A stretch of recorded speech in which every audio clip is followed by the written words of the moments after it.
Assalamualaikum warahmatullahi ta'ala wabarakatuh. Sahabat salam, kita sebagai manusia pasti mengalami masalah. Para nabi pun dan para rasul pun Allah beri masalah.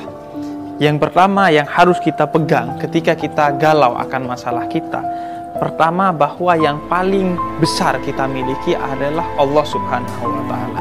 Sehingga curhatnya, bersandarnya adalah dengan bersujud, dengan kepada Allah Subhanahu wa ta'ala, dengan berzikir, dengan memohon ampun dan lain sebagainya.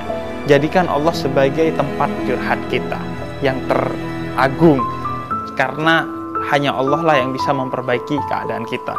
Kemudian yang kedua, ketika kita galau karena masalah dari yang kita dapatkan, maka sadarilah bahwa masalah yang Allah berikan kepada kita itu adalah pasti karena bentuk cintanya Allah Subhanahu wa ta'ala kepada kita sebagai hambanya.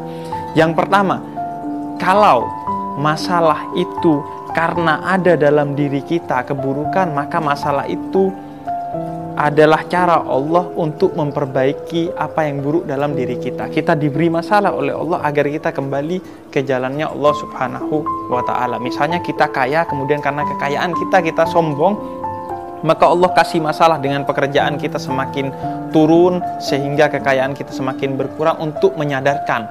Karena Allah cinta kepada kita, sehingga agar kita tidak sombong, diberikan masalah itu agar kita kembali ingat kepada Allah, sehingga kita kembali dekat kepada Allah. Kemudian yang kedua, enggak nih, saya sebenarnya berada di jalannya Allah Subhanahu wa ta'ala, tapi kenapa saya diberikan masalah? Nah, dalam hal ini berarti masalah adalah ujian dari Allah. Ketika kita mau naik kelas, dari kelas 1 ke kelas 2 misalnya, ketika SMP, maka kita diberi ujian.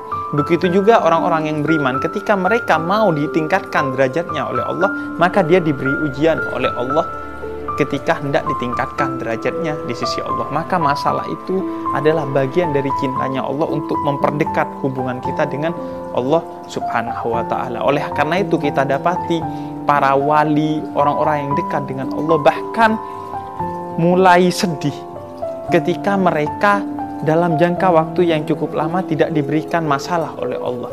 Karena itu bisa jadi karena Allah sudah tidak memperhatikan kita, tidak cinta kepada kita. Oleh karena itu doa mereka selalu, ya Allah undur ila nafsi, ya Allah lihat aku, beri aku masalah, karena itu adalah bentuk cinta kamu. Kalau saya salah, saya dengan masalah itu menjadi digiring menuju kebaikan, kebenaran.